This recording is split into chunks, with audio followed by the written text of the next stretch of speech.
Morning friends. Now today we will see the electronic configuration of transition series. Okay, transition series or it is also known as 3D transition element.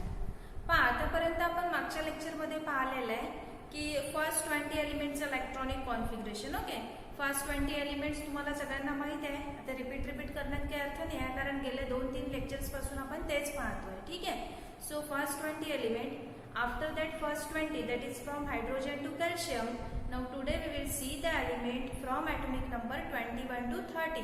That is, it is also known as 3D transition series, or it is also called as first transition series, or it is also known as D block element. Okay. So friends, look at here. So here,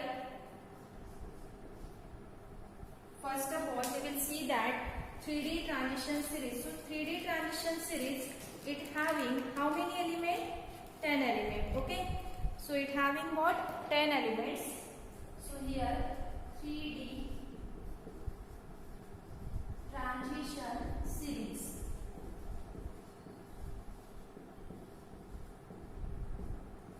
That is 3D transition series, or it is also called as first transition series.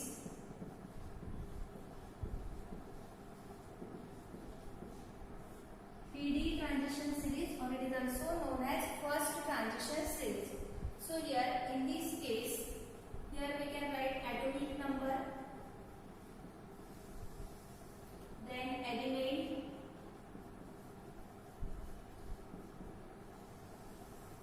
then symbol. After that, electronic configuration.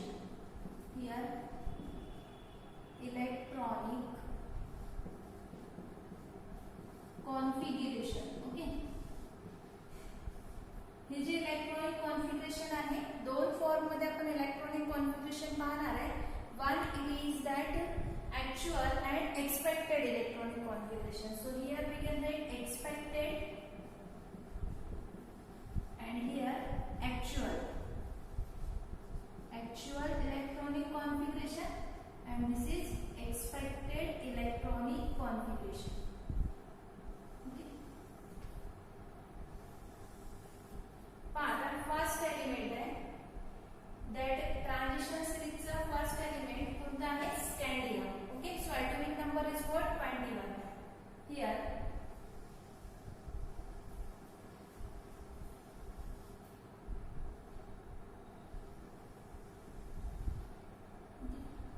so here first atomic number 21 element is scandium.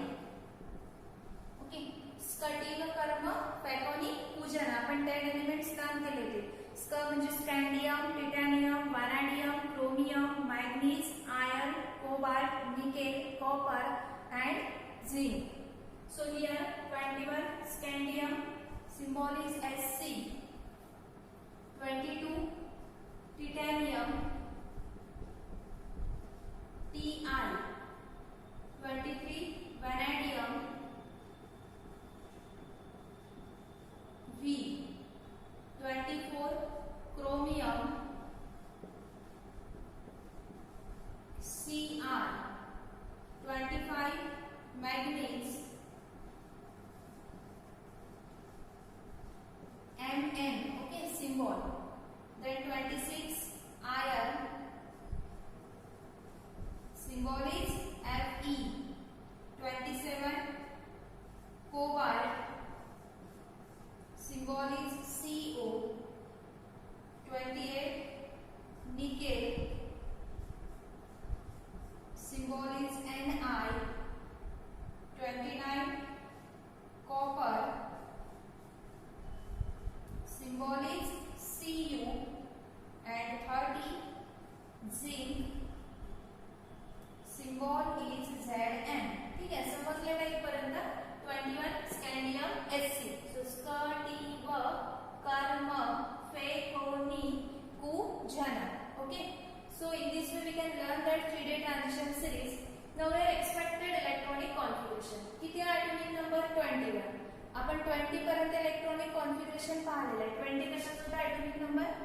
कॅल्शियमचा होता, ठीक आहे.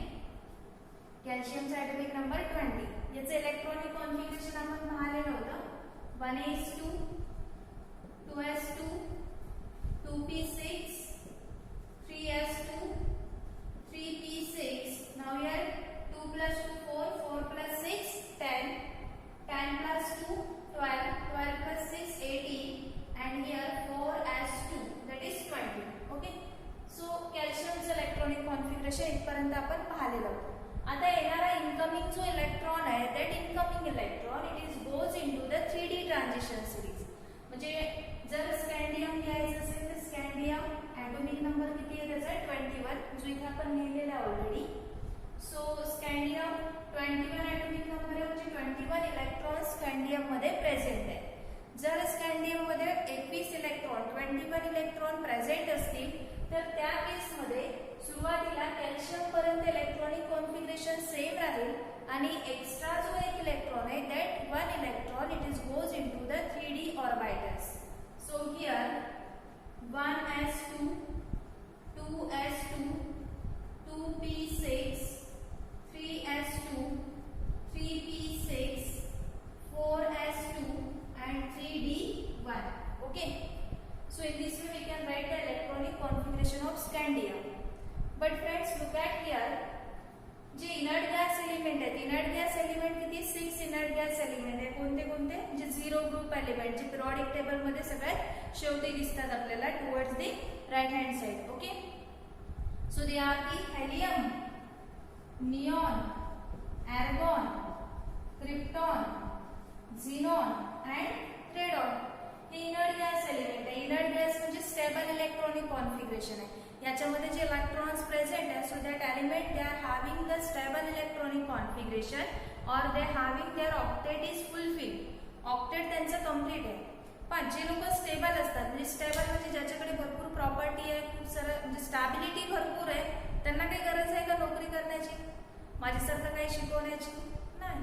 But ज्याच्याकडे थोडंफार कमी जास्त प्रमाणात काही हे राहत असेल, प्रॉपर्टी कमी असेल जास्त असेल, ओके, किंवा एखाद्या वेळेस ज्याला गरज असेल, म्हणजे 2 टाइम जेवणाची सोय लावण्यासाठी एखादा व्यक्ती जेव्हा काही प्रयत्न करतो, याचा अर्थ त्याची स्टॅबिलिटी कुठेतरी झालेली नाहीये. त्याला प्रयत्न करायचे, एकतर इलेक्ट्रॉन गेन करायचे किंवा इलेक्ट्रॉन डोनेट करायचे असतात. ओके, त्याच्यानंतर तो स्टॅबिलिटी फॉर्म करतो. मग आता समजा सोडियम जर असेल तर सोडियमचा ॲटॉमिक नंबर 11 आहे. 11 आहे म्हणजेच काय करतो सोडियम की एक इलेक्ट्रॉन डोनेट करतो. का बरं, स्टॅबिलिटी अचीव करण्यासाठी. आणि क्लोरीन असेल तर क्लोरीनच्या आउटर मोस्ट मध्ये 7 इलेक्ट्रॉन आहे, तर स्वतःची स्टॅबिलिटी अचीव करण्यासाठी तो एक इलेक्ट्रॉन गेन करत असतो. ठीक आहे, तर या टाइप मध्ये हे जे एलिमेंट्स आहेत they are called as inert gas element and they having the stable electronic configuration. म्हणजे हेलियमचा ॲटॉमिक नंबर आहे 2, neon 10, argon 18, krypton 36, xenon 54 and radon 86 like this. Okay, आर्गॉनचा इलेक्ट्रॉनिक कॉन्फिगरेशन किती आहे, आर्गॉनचा ॲटॉमिक नंबर किती आहे 18. मग 18 इलेक्ट्रॉन असेपर्यंत जे कॉन्फिगरेशन आहे ते स्टेबल गॅसचं कॉन्फिगरेशन आहे. Therefore that is written as म्हणजे 1s2 2s2 2p6 3s2 3p6. हे एवढं इलेक्ट्रॉनिक कॉन्फिगरेशन म्हणजे टोटल 18 इलेक्ट्रॉन्स. आणि टोटल 18 इलेक्ट्रॉन्स कोणाचे, आर्गॉनचे. Okay, therefore it is written inside the square bracket. तुम्ही असं जर लिहिलं inside the square bracket only argon, तर याचा अर्थ असा होईल की हे इलेक्ट्रॉनिक कॉन्फिगरेशन तुम्ही राईट डाऊन केलेले आहे. म्हणजे शॉर्ट मध्ये लिहिताना, कारण आता एलिमेंट्स 118 एलिमेंट्स ह्याचे इलेक्ट्रॉनिक कॉन्फिगरेशन लिहिता इतकं लॉंग वे मध्ये आपण कॉन्फिगरेशन लिहिणार नाही. ओके, त्याच्या नियर अबाउट जो इनर्ट गॅस एलिमेंट असेल आधीचा तो इनर्ट गॅस एलिमेंट लिहिणार आणि त्याच्यानंतर आपण इलेक्ट्रॉनिक कॉन्फिगरेशन त्याचं राईट डाऊन करणार. So here that argon is present. After argon म्हणजे हे एवढे इलेक्ट्रॉनिक कॉन्फिगरेशन कोणाचे, आर्गॉनचं. याच्यानंतर काय होते 4s2 and 3d1. Okay, so this is the electronic configuration of scandium. हे झालं स्कॅन्डियमचं electronic configuration, argon 4s2 3d1. आता एक्सपेक्टेड इलेक्ट्रॉनिक कॉन्फिगरेशन आपल्याला माहिती आहे डी ऑर्बिटलची कॅपॅसिटी किती इलेक्ट्रॉन फिलअप करण्याची आहे. येस, डी ऑर्बिटल मध्ये 10 इलेक्ट्रॉन्स फिलअप होऊ शकतात. मग 10 इलेक्ट्रॉन फिलअप होईपर्यंत इलेक्ट्रॉन्स फिलअप करत राहतो. ठीक आहे. मग आता इथे स्कॅन्डियम 21 ते एकच इलेक्ट्रॉन डी ऑर्बिटल मध्ये गेले.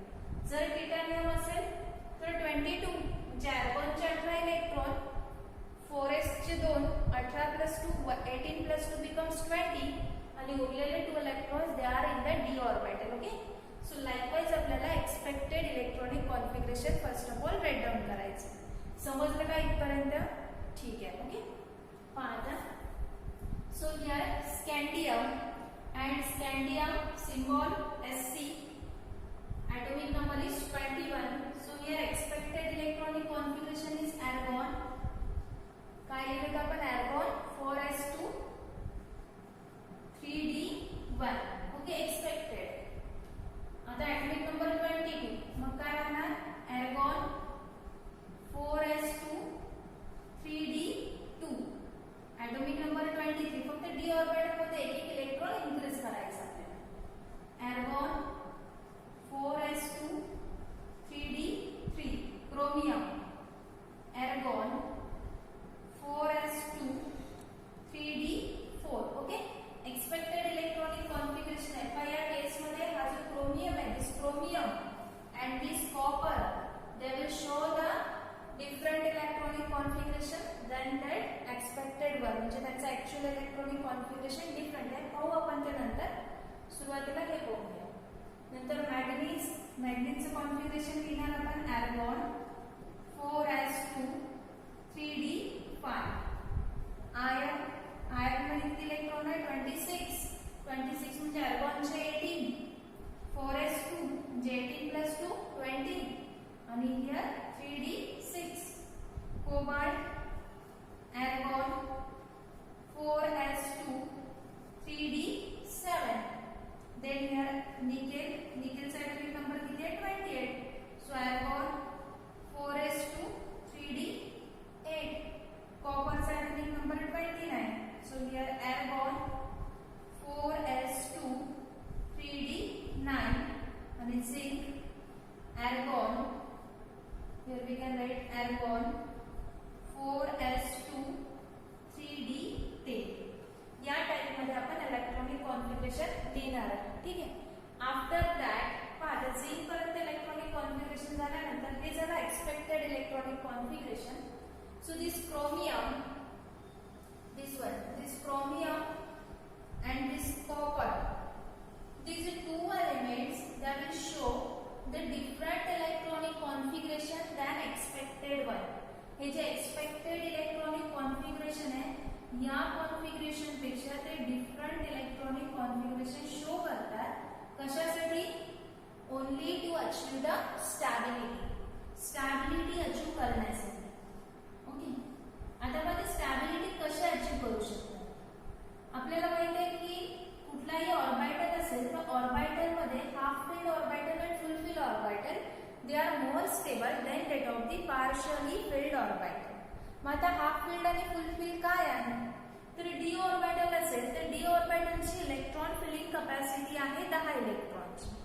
मग जर डी ऑर्बिटल मध्ये टोटल 10 इलेक्ट्रॉन्स प्रेझेंट असतील याचा अर्थ D orbital is stable in nature, fulfil आहे. ओके. आणि फुलफिल असेल तर त्याची stability, order of stability is more. Half filled म्हणजे डी ऑर्बिटलची कॅपॅसिटी 10 इलेक्ट्रॉनची आहे. मग 10 मधले आपण काय केलं की डी ऑर्बिटल मध्ये 5 इलेक्ट्रॉन प्लेस केलेले आहेत. जर 5 इलेक्ट्रॉन प्रेझेंट असेल तर it is the half filled. Okay. And again partially field. So D5 and D10 म्हणजे डी ऑर्बिटल मध्ये 5 electron half filled, D orbital मध्ये 10 electron full field. So half field and full field म्हणजे D5 आणि D10 सोडून मग जर एकच electron present असेल तर D1, 2 इलेक्ट्रॉन प्रेझेंट असेल तर D2, 3 इलेक्ट्रॉन प्रेझेंट असेल तर D3, 4, 5, 6, 4 असेल तर D4. Okay. So in this way they are non as partially field orbital. Okay. So here this is expected electronic configuration, and in case of actual electronic configuration this chromium shows here argon 4s1 3d5. Okay. पाहिजे argon 4s2 3d4 होतं. एक फुल fill आहे आणि दुसरा partially filled आहे. याची stability less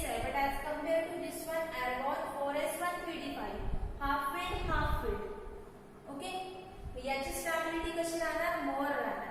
so half filled orbital is having the more stability than that of the partially filled and half filled orbital. म्हणजे consider करा, समजा आपण असं कन्सिडर केला की एस ऑर्बिटल हा फुल फिल आहे. ओके, कन्सिडर करू S orbital it is full fill. Okay, कारण 4s2 इथे कॉन्फिगरेशन आहे ना आपलं 4s2 3d किती आहे 4s2 3d 4 म्हणजे हा ऑर्बिटल कसा झाला फुल फिल आणि डी ऑर्बिटल कसा झाला पार्शियली फिल्ड. ओके, झाला पार्शियली फिल्ड. आणि याच्यामध्ये जर कन्सिडर केला तर 4s1 and 3d5 s orbital कसा आहे हाफ फिल्ड आणि डी ऑर्बिटल सुद्धा कसा आहे हाफ फिल्ड. ओके, आणि आपल्याला माहिती आहे फुल field orbital is more stable than half filled and which is more stable than partially filled. These are the stability order. Stability of orbitals. Okay, जे फुल orbital more stable than half field is more stable than partially field. तर या condition मध्ये बघा, जेव्हा इथे chromium दिलेला होता तर क्रोमियम मध्ये एक फुल ऑर्बिटल आहे आणि दुसरा पार्शियली. आता असं समजणार नाही तर आपण एक एक्झाम्पल कन्सिडर करू, सिंपल एक्झाम्पल. समजा दोन मित्र आहेत, दोन मित्रांमध्ये एक जो मित्र आहे तो कसा आहे खूप श्रीमंत आहे आणि दुसरा जो फ्रेंड आहे त्याचा तो एकदम खूपच गरीब आहे. खूप गरीब म्हणजे त्याच्याकडे काहीच प्रॉपर्टी नाही आहे, भीक मागतो नुसतं. ओके, जे बसण्याच्या बाहेर जसं आपण भिकारी बसलेले पाहिलेले असतात बघा.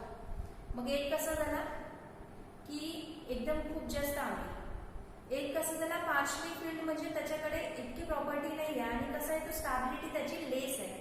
जर स्टॅबिलिटी लेस असेल तर या दोघांच्या कंपॅरिझन यांची जी फ्रेंडशिप आहे ती जास्त वेळ किंवा जास्त काळापर्यंत ती टिकवून ठेवू शकत नाही, कुठेतरी ती ऍड येते. समजा एखाद्या प्रोग्राम मध्ये जायचं असेल, हे दोघं कितीही बेस्ट फ्रेंड असले तरी सुद्धा एखाद्या समजा खासदार आमदार असेल आणि एखादा भिकारी आहे, तो खासदार आमदार घेऊन जाणार आहे का त्या भिकाऱ्याला सोबत, नो, हे ना.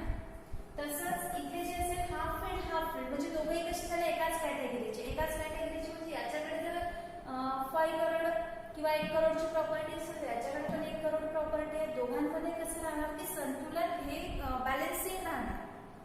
कमी जास्त जर खूप जास्त तफावत असेल तर दोघांमधले रिलेशन तेवढे मेंटेन किंवा तेवढे त्याचं जे लाईफ करण्याचे जे स्टँडर्ड असते, ओके, स्टँडर्ड ऑफ लिव्हिंग ते तेवढं राहणार नाही. म्हणजे हे दोघं जे आहे they are less stable than that of this one. Okay, म्हणजे full filled and partial filled orbital they are less stable than half filled and half filled orbital.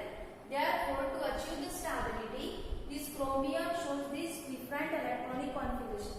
तर तुम्हाला आता एक्झाम मध्ये लिहिताना आपण एक्झाम्पल थोडीच लिहिणार आहे, आपल्याला काय प्रूफ करायचं आहे तर तुम्ही एक्झाम मध्ये असं लिहू शकता की that to achieve the stability achieve करण्यासाठी that chromium and copper shows different electronic configuration. Okay, तसंच कॉपरचे argon 4s2 3d9 तर याला आपण लिहू शकतो argon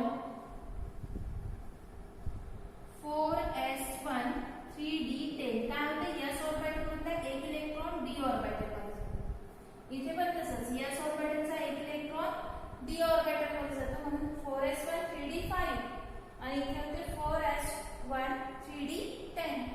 So in this way this is the electronic configuration of copper and this is the electronic configuration of chromium.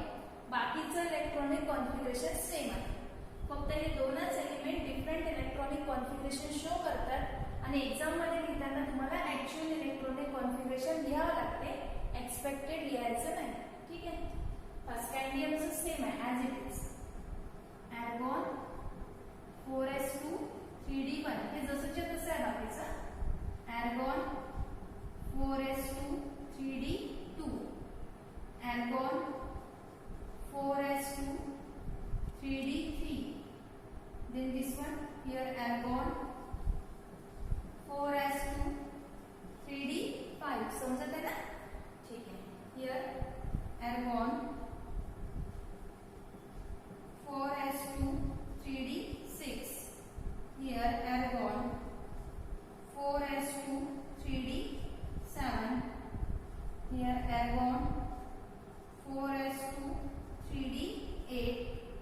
and this last one argon. Okay, here argon, and we can write 4s2 3d10. ठीक आहे. Exam मध्ये लिहिताना actual electronic configuration लिहायचं, expected लिहायचं नाही. ठीक आहे. मी तुम्हाला समजून सांगण्यासाठी सांगितलं फक्त मी की एक्सपेक्टेड इलेक्ट्रॉनिक कॉन्फिगरेशन असं राहते, but actual electronic configuration is this one. Actual मध्ये फक्त फरक कुठे आहे, या क्रोमियम आणि कॉपरचा. क्रोमियमचं इलेक्ट्रॉनिक कॉन्फिगरेशन डिफरंट आहे आणि कॉपरचं. बाकीचं सगळं तर सेमच आहे. ठीक आहे. समजली इथपर्यंत? काही प्रॉब्लेम आहे? पर रिझल्ट लिहू शकतो आपण इथे क्रोमियम अँड कॉपर. एक पॉइंट किंवा हिंट म्हणून लिहून ठेवा तुम्ही. क्रोमियम अँड कॉपर शोज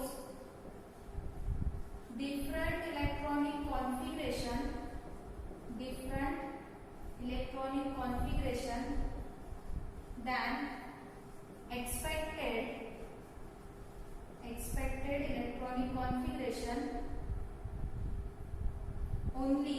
का बरं different electronic configuration शो करतात ते? only to achieve the stability. only to achieve the stability. Okay. So this is the note. Note लिहा किंवा इम्पॉर्टंट पॉइंट म्हणून हे सेव्ह करून लिहून ठेवायचं म्हणजे. ठीक आहे. समजलं इथपर्यंत? काही प्रॉब्लेम आहे तुम्हाला? ओके. बोर्डवरचं लिहून घ्या. प्रॉब्लेम असला तर विचारा.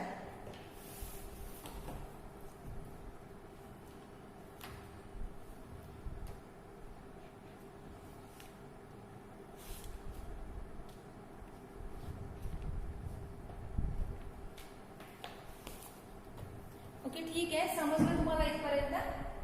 ठीक आहे ना. नेक्स्ट टॉपिक आपण आता नेक्स्ट लेक्चर मध्ये बघू. इलेक्ट्रॉनिक कॉन्फिगरेशन समजलं सगळ्यांना? Here that electronic configuration topic is over. बाकी नेक्स्ट जो नवीन टॉपिक आहे तो आपण नेक्स्ट लेक्चर मध्ये स्टडी करणार आहे. लिहायचं राहिलं असेल तर लिहून घ्या. 2 मिनिटासाठी व्हिडिओ स्टॉप करून द्यायचा, बोर्डवरचं लिहून घ्यायचं आणि त्याच्यानंतर एकदा त्याला रीड करून रिव्हिजन देऊन मग वाटलंच तुम्ही नेक्स्ट लेक्चरची प्रिपरेशन करू शकता. ओके.